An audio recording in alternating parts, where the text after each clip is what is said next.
I can see her lying back in her satin dress, in a room where you do what you don't confess. Sundown, you better take care. All right. What kind of reaction do you want? Well, this is Nate's, and you're on camera, so I mean it's a natural reaction. You mean natural? Yeah.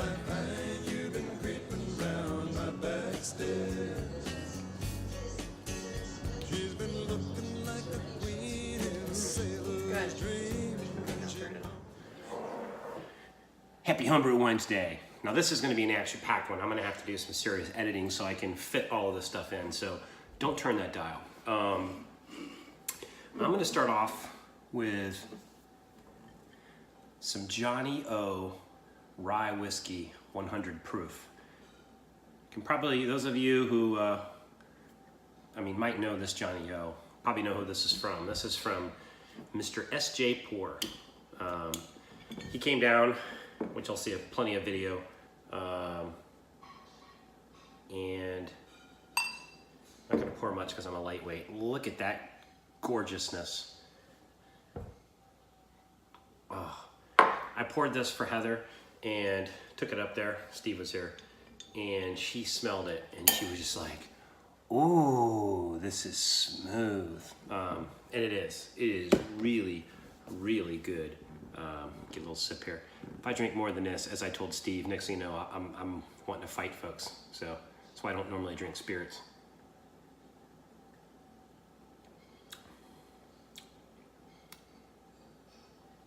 Damn, that is good. 100 proof, that means it's 50% alcohol. Whew. Love it. Okay, not a homebrew, but I'm doing a family owned and operated Commonwealth. It's called Tanamount.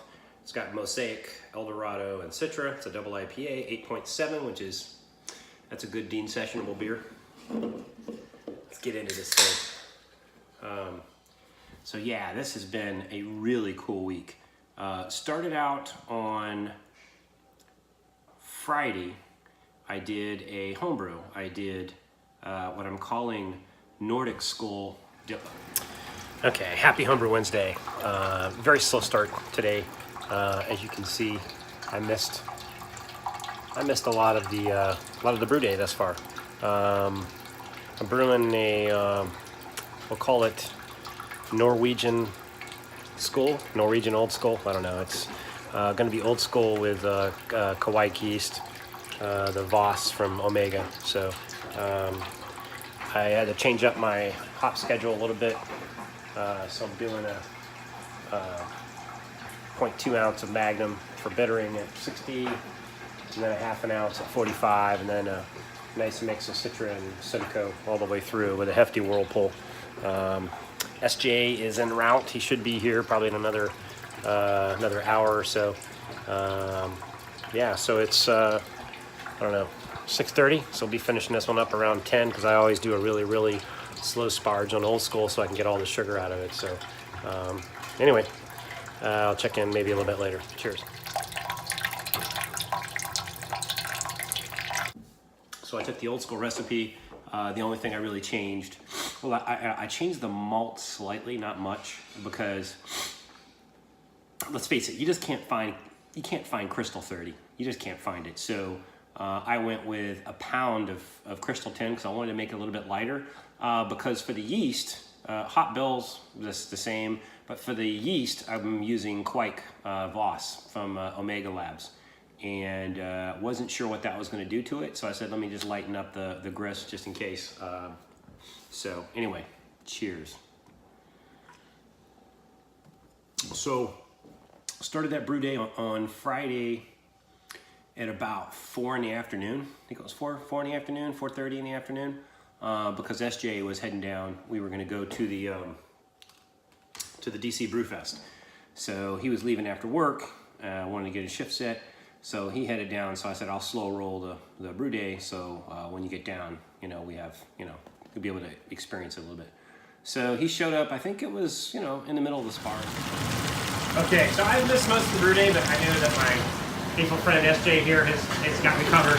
So SJ, you've probably seen a lot of crazy shit today. What is the most random thing you've seen me do? The aluminum foil. The aluminum foil? You have an obsession with aluminum foil. I do have an obsession with aluminum foil. That's true. This is, it smells good. I wish you guys could smell this. But I did learn today for my Riptide pump, use the priming pin.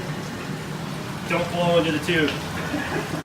We finished sparging. We went to the boil. And I think he's got video of it. I don't have video of it, but it's only my second boil over.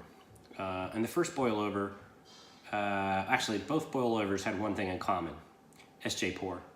So he's like my Albatross when it comes to boil overs. But we were hanging out here in the pub and I forget what we were talking about, but I ran in there and I mean, it was right as it was cresting over. So ended up being a thorough clean day the next morning. But he came down, we finished the brew day, we went through some of this whiskey. He brought down some hard cider, which that stuff's almost gone.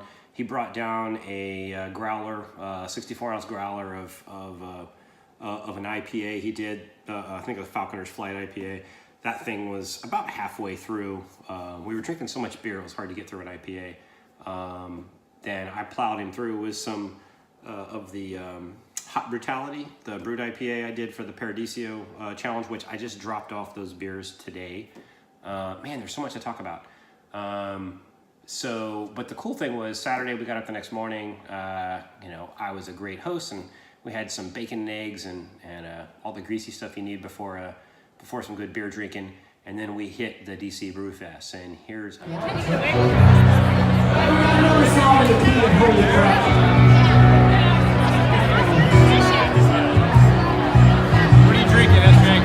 Black IPA from Two Silos Brewing Company.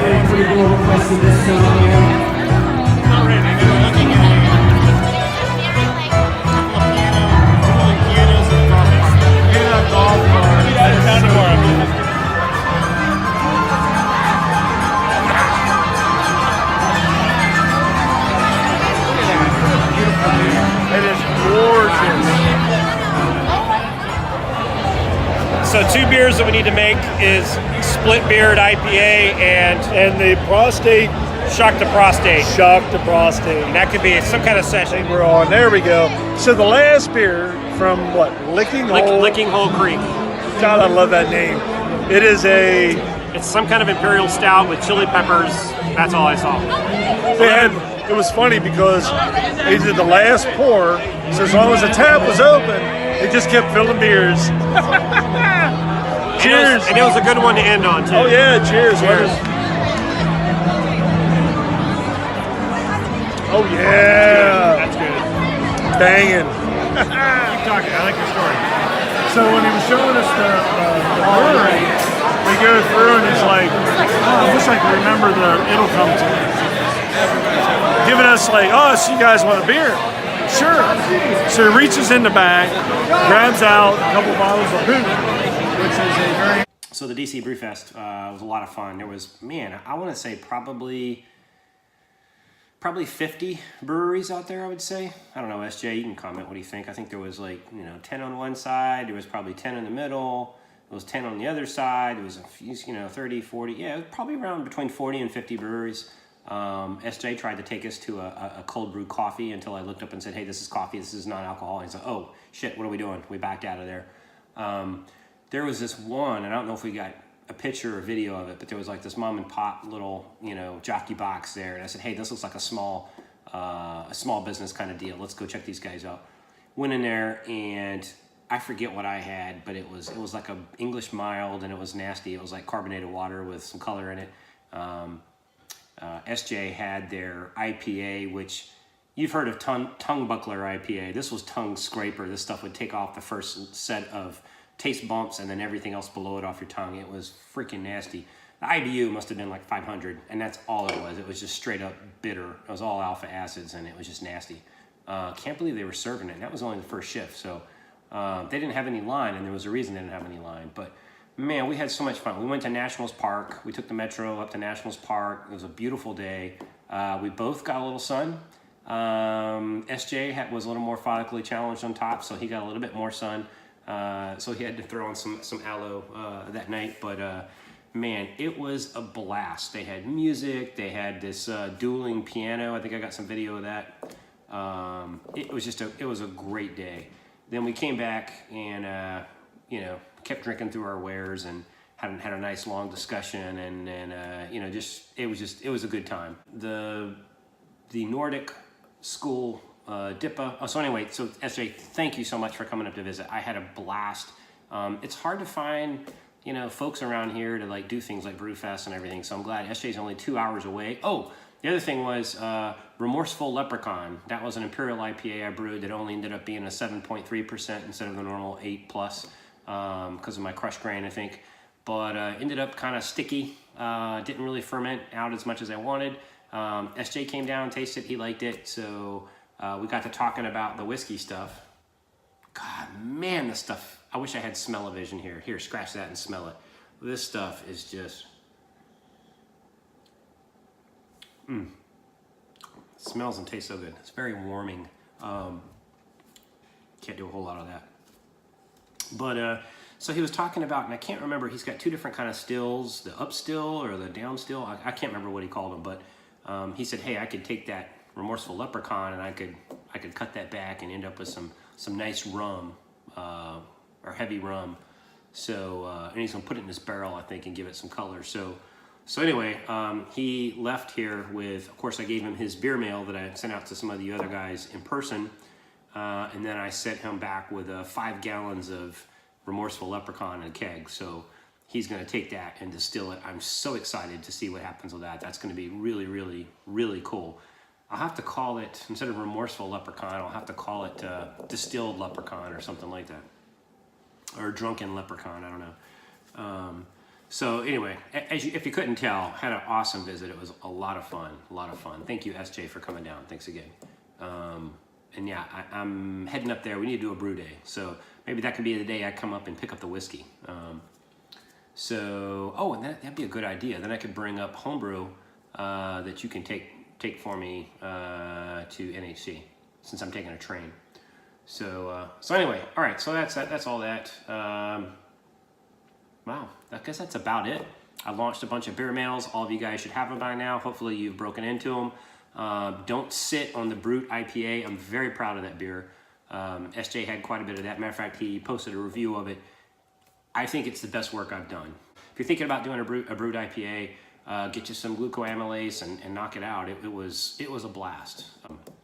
And if you can get it clearer than mine, well, you can't get it clearer than mine. I was gonna say I would come up with some kind of prize, but I don't think you can get it clearer than that one. So anyway, all right, well, I've been rambling. It's 10 o'clock. I got some video to add. So hey, have yourself a happy craft beer and have a very, very happy Homebrew Wednesday. Cheers. Oh, I'm gonna show some video of my backyard. It's finally just about finished. Cheers. Got the mulch. Put the sod in. You can see we put the sod around the flower bed. And Steve, SJ Porr, can appreciate this. He knows what this deck looked like before I hit it with a power washer. Yeah, this is looking really nice. I think we have to water the sod a little bit. Mulch all in.